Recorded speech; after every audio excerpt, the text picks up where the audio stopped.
이것은 스승의 목소리이다. 외침과 어루만짐이다.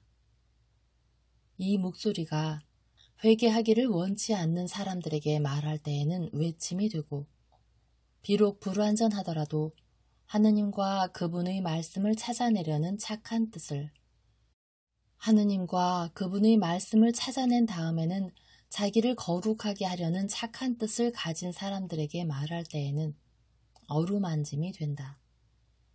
이 사람들에게는 말씀이 친구의 어루만짐이 되고 예수의 축복이 된다. 하느님이시요 사람이신 그리스도의 시 제3권 공생활 둘째 해 상권 36. 산 밑에서 설교 후의 안식일 1945년 6월 1일 예수께서는 밤 동안에 산 위로 더 올라가셔서 조금 더 떨어져 계셨다. 그래서 새벽이 되자 깎아지른 언덕 위에 계신 것이 보였다. 예수를 본 베드로가 동료들에게 선생님을 가리키고 모두 그리로 올라간다. 선생님, 왜 저희들과 같이 안 계셨습니까? 나는 기도할 필요가 있었다. 그렇지만 선생님은 쉬실 필요가 더 많이 있습니다. 벗들아, 밤 동안에 하늘에서 목소리가 하나 들려왔는데 착한 사람들과 악한 사람들, 그리고 나 자신을 위해 기도하라고 하였다. 왜요? 선생님을 위해서도 기도가 필요합니까? 나도 다른 사람들과 마찬가지로 필요하다. 내 힘은 기도에서 생기고 내 기쁨은 아버지께서 원하시는 것을 하는 데에서 생긴다. 아버지께서 내게 두 사람의 이름과 나를 위한 고통 하나를 가르쳐 주셨다. 아버지께서 말씀해 주신 이 세 가지 때문에 기도를 아주 많이 해야 한다. 예수께서는 매우 슬퍼 보이신다. 그리고 제자들을 바라다 보시는 눈은 무엇인가 간청하는 것 같기도 하고 물어보는 것 같기도 하다. 눈이 이 사람 저 사람 위에 머물렀다가 맨 마지막으로 가리옷의 유다 위에 멎더니 움직이지 않는다.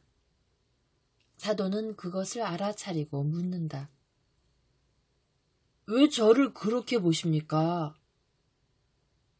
나는 너를 보고 있지 않았다. 내 눈은 다른 것을 생각하고 있었다. 그게 무언데요? 제자의 자질이다.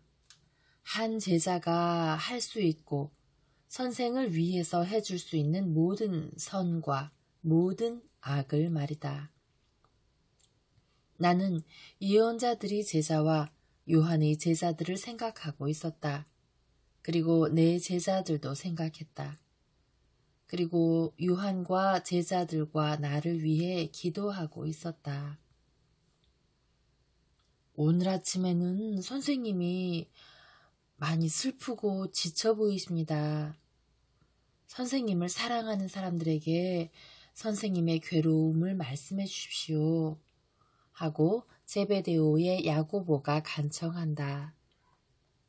예, 말씀해 주십시오.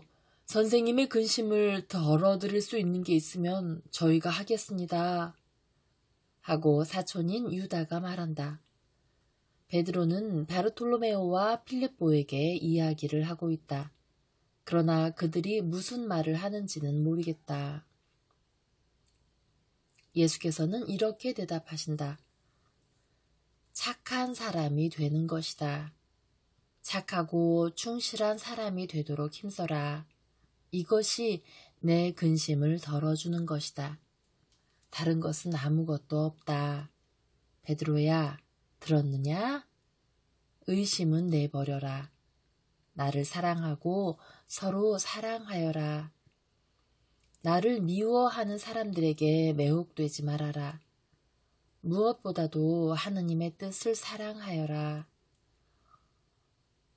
그렇지만 만일 모든 것이 하느님의 뜻에서 오면 저희들의 잘못까지도 거기서 오겠지요? 하고 토마가 철학자라도 된 듯한 태도로 외친다. 그렇게 생각하느냐? 그렇지 않다. 그런데 많은 사람이 깨서 여길 바라다보고 있다. 내려가자. 그리고 거룩한 날을 하느님의 말씀으로 거룩하게 하자. 그들이 내려오는 동안 잠자던 사람들이 점점 더 많이 잠을 깬다.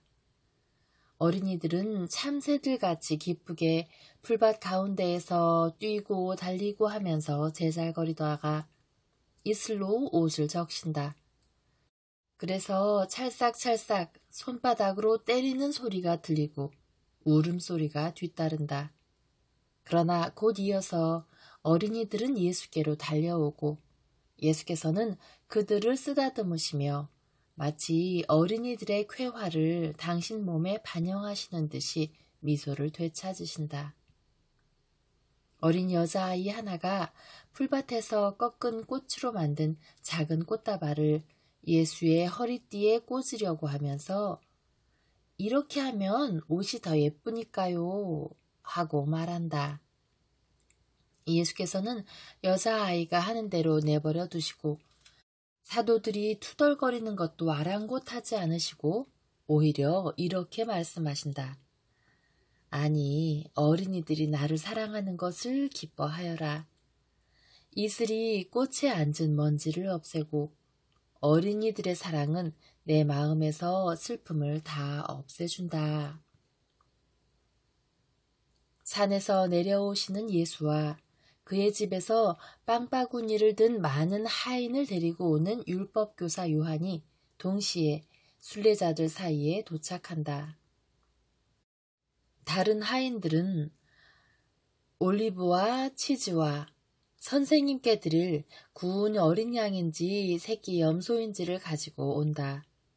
모든 것을 선생님의 발 앞에 내려놓으니 예수께서는 노름의 길을 계획적으로 하셔서 각 사람에게 빵 1개, 치즈 1덩어리와 올리브 1줌을 주신다. 그러나 전니를 드러내고 웃고 있는 귀여운 아기를 아는 여인에게 어린 양고기 구이 1덩이를 더 주신다. 예수께서는 특별히 원기를 회복할 필요가 있는 2-3 사람에게 이렇게 하신다. 아니, 그것은 선생님이 잡수실 것입니다. 하고 율법 교사가 말한다. 나도 맛볼 것입니다. 염려 마세요. 그러나 보시다시피 많은 사람들이 선생의 호의를 누리는 것이 내게는 더없이 기분이 좋습니다. 노름의기가 끝나고 사람들은 그들이 받은 빵을 조금씩 먹으며 다른 시간에 먹으려고 조금 남겨두기도 한다.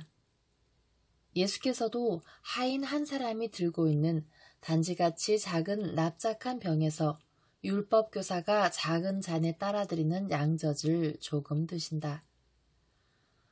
그렇지만 선생님은 제게 선생님의 말씀을 듣는 기쁨을 주셔서 저를 즐겁게 해주셔야 합니다. 하고 율법교사 요한이 말한다. 헤르마가 그에게 공손히 인사하고 스테파노는 한층 더 공손히 인사를 한다. 선생에게 그것을 거절하진 않겠습니다. 이리로 오십시오. 그러면서 예수께서는 산의 길에서 말씀을 시작하신다. 하느님의 뜻이 우리를 이곳에 붙들어 두셨습니다. 그것은 우리가 걸어온 거리에서 더 멀리 가는 것은 계명을 어기는 것이 되고 사람들의 빈축을 사는 일이었을 것이기 때문입니다. 그런 일은 새로운 계약이 쓰여질 때까지는 피해야 합니다. 축제의 일을 거룩히 지내고 기도하는 장소에서 주님을 찬미하는 것은 옳은 일입니다. 그러나 사람이 그의 정신을 아버지께로 올려 어떤 곳을 기도의 장소로 만들 줄 알기만 하면 세상 전체가 기도의 장소가 될 수 있습니다. 물결 흐르는 대로 떠다니던 노아의 방주도 기도하는 곳이었습니다. 요나가 들어가 있던 고래의 배도 기도하는 곳이었습니다. 요셉이 그곳에서 살았을 때는 파라오의 집도 기도하는 곳이었고, 순결한 유디세계는 홀로페르네스의 천막도 기도하는 곳이었습니다. 그리고 예언자 다니엘이 노예로 살던 타락한 곳도 주님에게는 지극히 성스러운 곳이 아니었습니까? 그곳을 거룩하게 해서 현 시대와 지난 시대의 비밀이 열쇠인 그리스도와 적그리스도에 관한 고귀한 예언을 받을 만할 정도로 그곳을 거룩하게 하던 당신 종의 성덕으로 성스럽게 된 곳이 아니었습니까? 그러니 빛깔과 향기와 깨끗한 공기와 풍성한 곡식과 진주 같은 이슬로 아버지시요 조물주이신 하느님께 대해서 나는 믿습니다. 그리고 우리가 하느님의 증인들이니 여러분도 믿으십시오 하고 말하는 이곳은 말할 것도 없이 거룩합니다. 그러므로 이곳이 오늘 안식일의 회당이 되게 합시다. 그리고 이곳에서 해에 신성한 등불로 비추어진 꽃뿌리와 미리삭에 쓰여진 영원한 책을 읽읍시다. 나는 여러분에게 다니엘의 이름을 말했습니다. 그리고 이곳이 우리의 회당이 되게 합시다 하고 말했습니다. 이곳은 큰 화덕의 불꽃 속에서 거룩한 세 소년이 부른 찬미하여라 하는 기쁜 노래를 우리에게 연상시킵니다. 하늘과 바다, 이슬과 서리, 얼음과 눈, 불과 빛깔, 빛과 어두움, 벼락과 구름, 산과 언덕, 싹트는 모든 것, 새와 물고기와 들짐승들아, 겸손하고 거룩한 마음을 가진 사람들과 더불어 주님을 찬미 찬양하여라.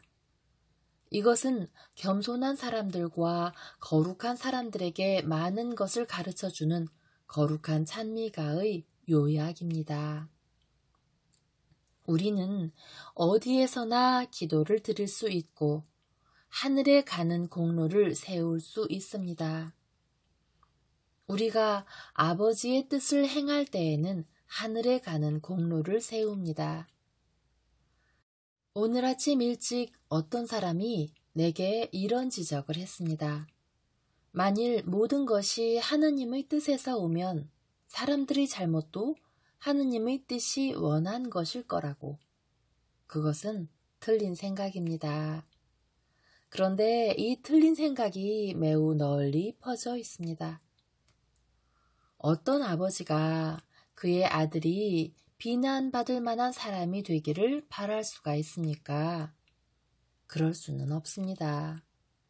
그런데도 우리는 행해야 할 선과 피해야 할 악을 그들에게 일러주는 의로운 아버지를 모시고 있으면서도 비난받을 만한 사람이 되는 어떤 자녀들이 있습니다.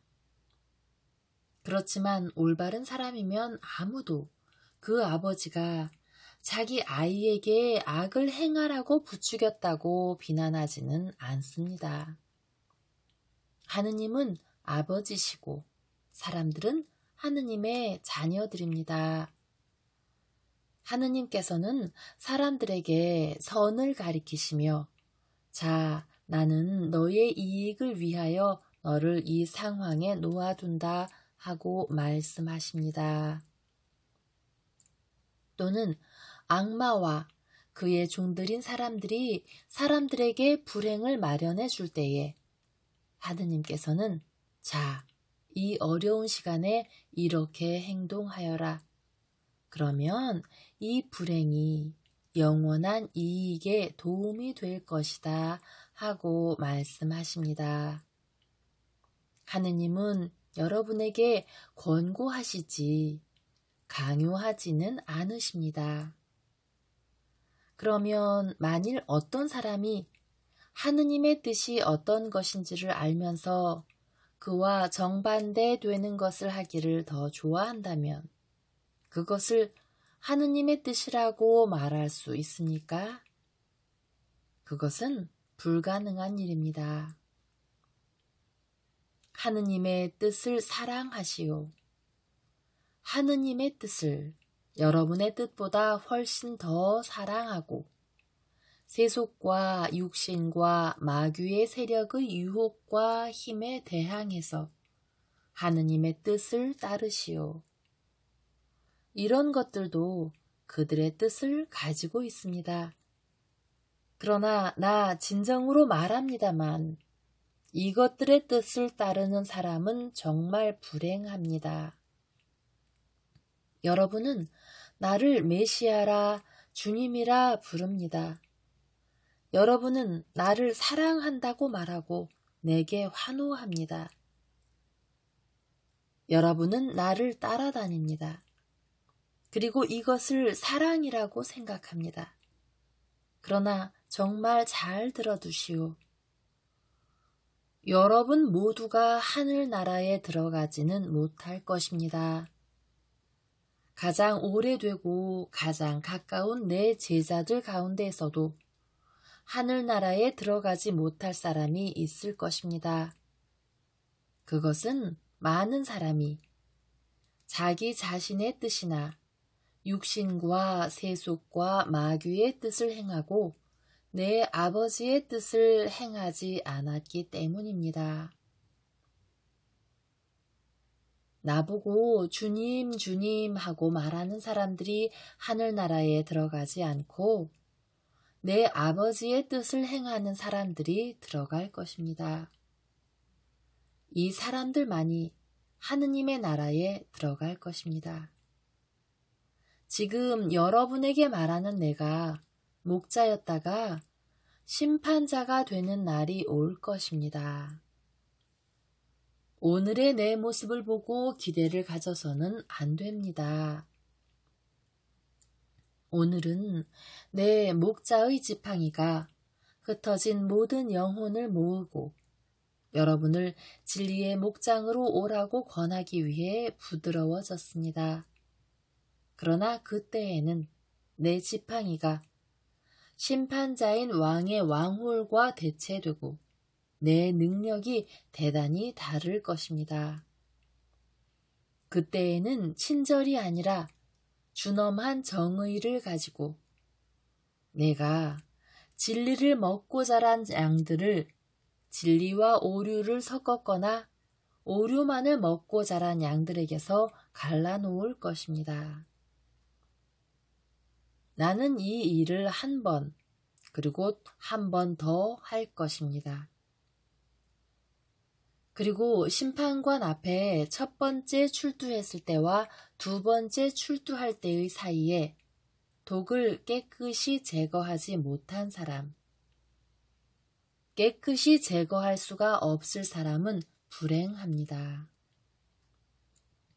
이 첫째 부류의 사람들은 깨끗해지지 못할 것입니다. 어떤 벌도 그들을 깨끗하게 하지 못할 것입니다. 그 사람들은 오류만을 원했으니 오류 안에 남아있을 것입니다. 그런데도 그때에 그 사람들 가운데에는 신음하면서 아니 주님 어떻게 이렇게 하십니까? 저희들이 주님의 이름으로 예언을 하고 주님의 이름으로 마귀를 쫓아내고 주님의 이름으로 많은 기적을 행하지 않았습니까? 하고 말하는 사람들이 있을 것입니다. 그때에 나는 아주 분명히 이렇게 말할 것입니다. 맞았다. 너희들은 실제로는 그렇지 않으면서 그렇게 보이려고 감히 내 이름으로 외관을 장식하였다. 너희의 악마 같은 언행을 예수의 뜻대로 하는 생활로 통하게 하려고 하였다. 그러나 너희 행동의 결과가 너희를 고발한다. 너희가 구원한 사람들이 어디 있느냐? 너희 예언이 어디에서 이루어졌느냐? 너희의 구마가 무슨 소용이 있었느냐? 너희의 기적이 어떤 가담자를 얻었느냐? 오, 내 원수는 능력이 많다. 그러나 나보다 더 능력이 있지는 못하다. 그가 너희를 도와준 것은 더 큰 희생물을 얻기 위해서였고, 또 사실 너희가 일한 탓으로 이단에 빠진 사람들의 범위가 넓어졌다. 그렇다. 너희는 기적을 행하였다. 겉으로 보기에는 하느님의 참된 종들이 기적보다도 훨씬 더 큰 기적을 행하였다. 하느님의 진짜 종들은 군중을 깜짝 놀라게 하는 익살광대가 아니라 천사들을 놀라게 하는 겸손하고 순종한 사람들이다. 진짜 내 종인 그들은 환상을 만들어내는 것이 아니라 그들의 희생으로 마음에서 환상들을 쫓아낸다. 진짜 내 사람의 종들인 그들은 자기들을 내세우지 않고 사람들의 영혼에게 하느님을 보여준다. 그들은 오직 아버지의 뜻을 행하기만 하고 마치 앞에 가는 물결은 밀고 따라오는 물결은 당기며 흐르는 물결과도 같이 다른 사람들을 이끌어 아버지의 뜻을 행하게 하지 자기네가 옥좌에 기어 올라가서 나를 쳐다보아라 하고 말하지 않는다. 진짜 내 종들인 그들은 내가 말한 것을 할 생각만 하지 그 밖에 다른 것은 생각도 않는다. 그들의 행동은 비할 데 없는 평화와 온순과 질서라는 내 특징을 지니고 있다. 그렇기 때문에 나는 내 종들은 이런 사람들이고 나는 너희들은 모른다. 타락을 만들어내는 자들인 너희는 모두 내게서 멀리 물러가라 하고 말할 수 있다. 그때 내가 이렇게 말할 것입니다. 그리고 그것은 무서운 말일 것입니다. 이 말을 듣지 않게 되도록 힘쓰시오. 그리고 비록 힘들기는 하지만 확실한 순종의 길로 하늘나라의 영광을 향해 오시오. 이제는 진심으로 하느님을 찬미하면서 여러분의 안식일 휴식을 즐기시오. 평화가 여러분과 함께 있기를 바랍니다. 예수께서는 군중이 그늘을 찾아 흩어지기 전에 그들에게 강복하신다. 군중은 무더기 모여서 말을 하며 그들이 들은 말들에 주석을 한다. 예수 가까이에는 사도들과 율법학자 요한이 남아있는데 요한은 말 없이 예수의 모든 움직임을 바라보며 깊은 묵상에 잠겨 있다. 이렇게 하여 1년의 산상설교가 끝났다.